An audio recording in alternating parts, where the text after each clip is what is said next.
Here's what Karl-Anthony Towns had to say about the Knicks landing veteran PJ Tucker. According to Cat, anytime you can get a veteran, and at one point I can remember how deadly he was at the corner threes, #1 in the league. The idea sounds great. Not only was this a response from Karl-Anthony Towns, but in this response, we actually have an idea of how the Knicks are going to utilize PJ Tucker. I said it when the Knicks first added Tucker to this team, when it was announced by Shams of ESPN that the Knicks were adding PJ Tucker to this final roster spot.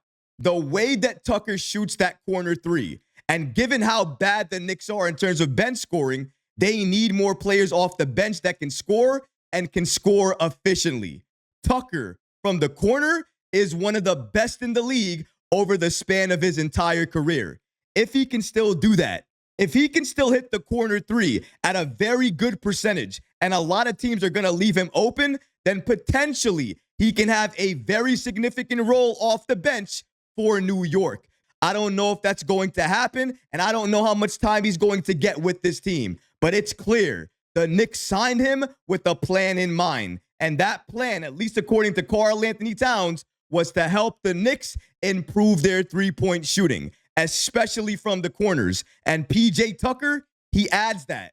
But notice, Karl-Anthony Towns didn't mention anything about toughness or PJ Tucker adding that to this team. He only mentioned shooting. I'm not saying he thinks the signing is a bad move.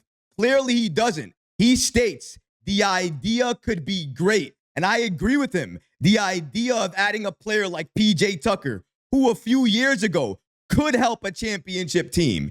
If he's still that same type of player, he can help this team.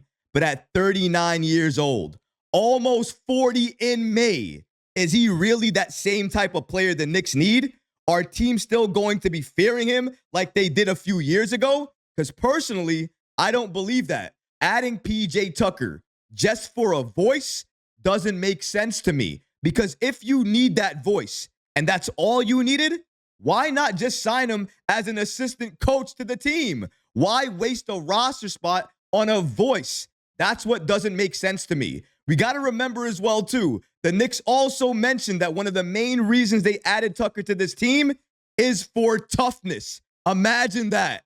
Adding one player, and the player that you add is 39-year-old veteran, former NBA champion, I'll give him that, but still, veteran, almost 40-year-old player, PJ Tucker.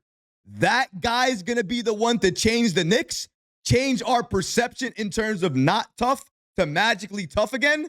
I don't think so. If you're enjoying the content, please go ahead and subscribe here to the Knicks Recap Clips channel and have notifications turned on. Also, be sure to subscribe to the main Knicks Recap channel as well too. That way you never miss any new content created. Make sure you leave a comment below and we'll catch you again on the next video. Until next time, Knicks fans, take care of yourself, your families, and each other. Peace and love.